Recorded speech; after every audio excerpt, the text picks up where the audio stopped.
Hey, this is Time Bomb, and if it's your first time checking out the channel, hit that subscribe button to catch all the updates.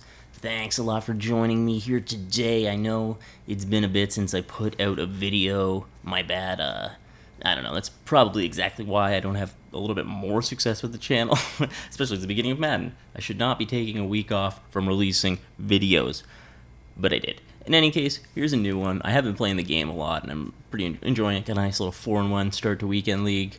Again, haven't been able to sustain that, but been decent. 14, 15 wins. Never haven't been able to really break that so far.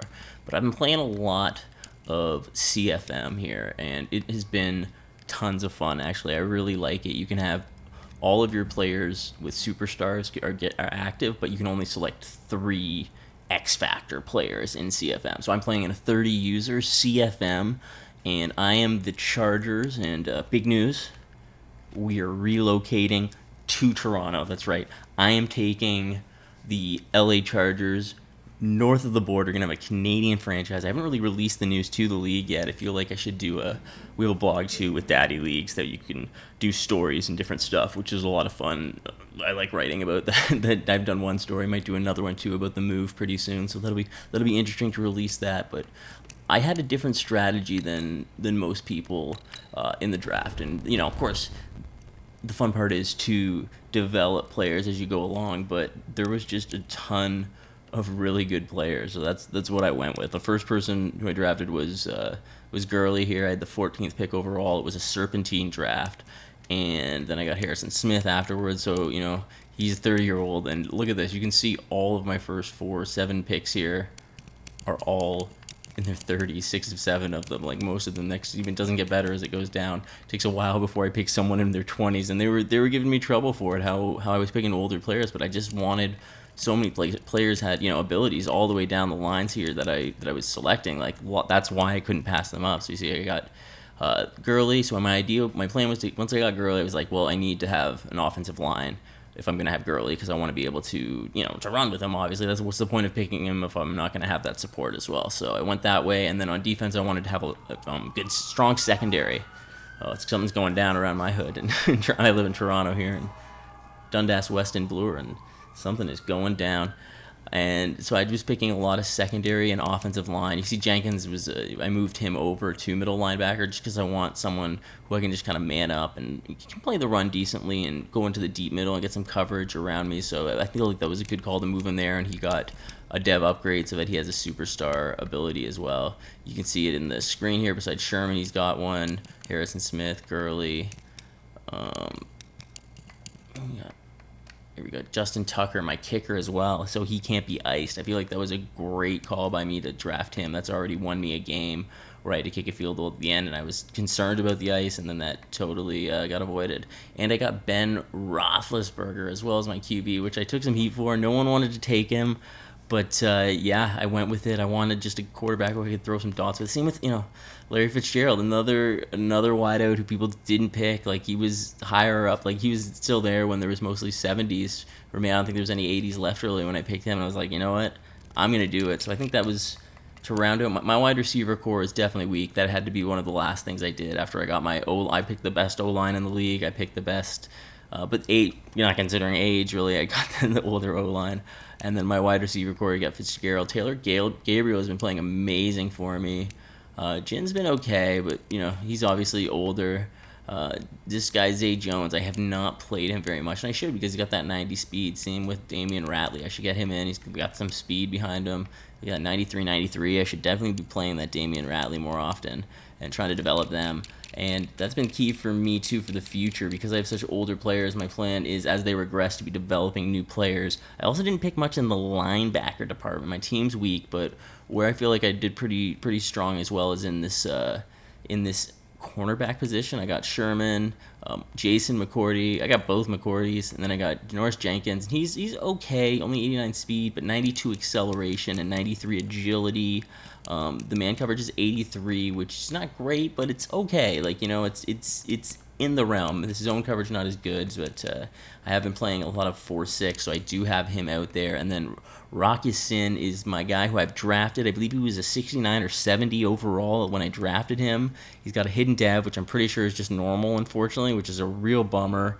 And yeah, I think he got a speed upgrade as well because he was 89 at the start, and so that's nice to have early. And he's just my user, and the main reason why I think he is a great user is for this reason right here: 94 jumping. That is a great thing for a user. So I've been trying to use that. 6 foot with 94 jumping is pretty decent. 90 speed.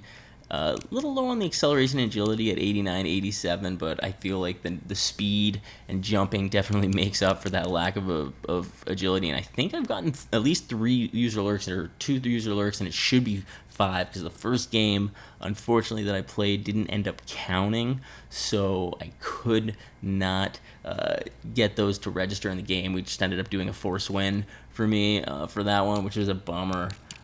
And then at free safety, strong safety, we talked about Harrison Smith. I have Devin McCourty, who's, he's got that 90 speed, the 85 man coverage and 92 zone coverage. So he's older as well, 32, but, having him back there, I feel pretty confident. I like having both McCourties. I thought that was cool that I got them on the same team.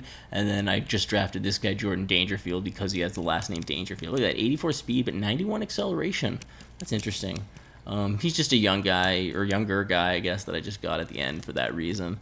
And what else could we say? Yeah, the O-line is so solid for me.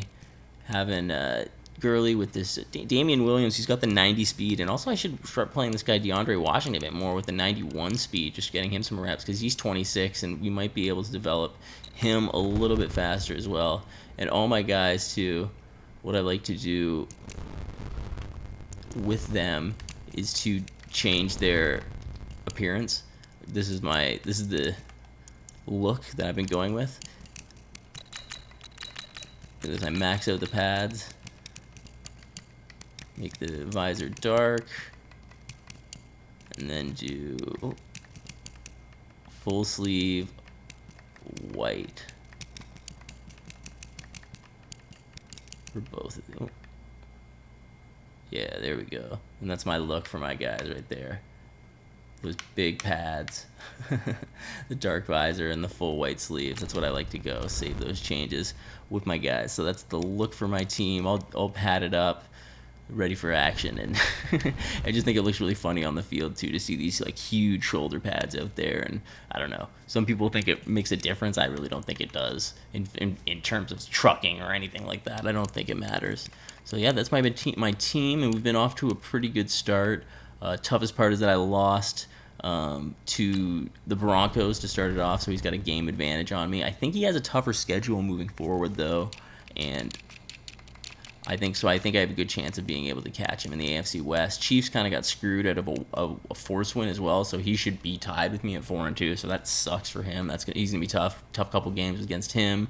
Raiders dragging behind, so I feel confident I could beat him. I think my schedule here coming up is a little bit more chill, I think, than maybe Frieza's. So let's take a look at my schedule here. I've got Titans, who I think has been on a losing streak, but gave Frieza a hard time with this last game. Bears is always tough. Packers has been losing a lot. Raiders is historically been losing a lot, but I've been able to beat them. Chiefs looks like it could be tough. Broncos, another tough one. Jaguars, I'm not he's going to be pretty tough. Vikings, I think they're having a decent season. Raiders, again, Chiefs to finish it off. So I feel like I have more of some easier games than potentially my division opponent, Broncos, who's also got Chiefs. Colts, who he should probably beat. Browns is tougher. Vikings, same as me. Bills is a tough one for him. Texans has been on a losing streak, but he's a tough opponent too.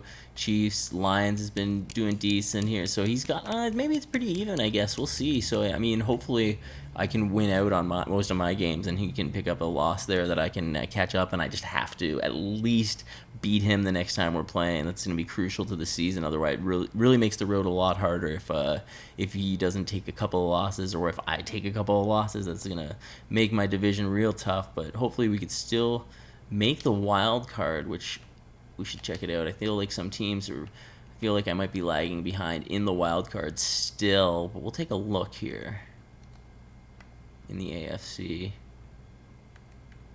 Oh, really? I'm for third? I'm up there, apparently. I'm 7th. That's funny. I didn't think I would be ranked this high, but why am I ranked ahead of the Ravens? Well, I guess I am tied for basically fourth, and so I should be able to make the wild card, I guess, in that situation too, if it does happen. So that's pretty cool. So that's my CFM. Well, I mean, if I keep pace with what it's looking like right now, anyway, I've got a few games ahead of a lot of people in the AFC. The SC is tough, so you just got to win every game that you can. I feel like I already lost one that I should have won, so I really don't have much room for error the rest of this season. And yeah, I'm just going to go from there, and I'll keep making some CFM videos. I know they're not the most viewed of videos that I put out, but I enjoy making them to update my team and throwing in some game footage here and there, I hope, as well. I'll get in there, and I really enjoy this team a lot. They're older, so my plan is basically to, like I said, develop younger players as these guys kind of regress, but they should be decent for at least one more season for me, and I really feel like we got to win this year, so I'm going to make the playoffs, hopefully get it done. So thanks a lot for checking out this video. I'm Time Bomb. You guys are awesome, and I will catch you later. Boom, boom.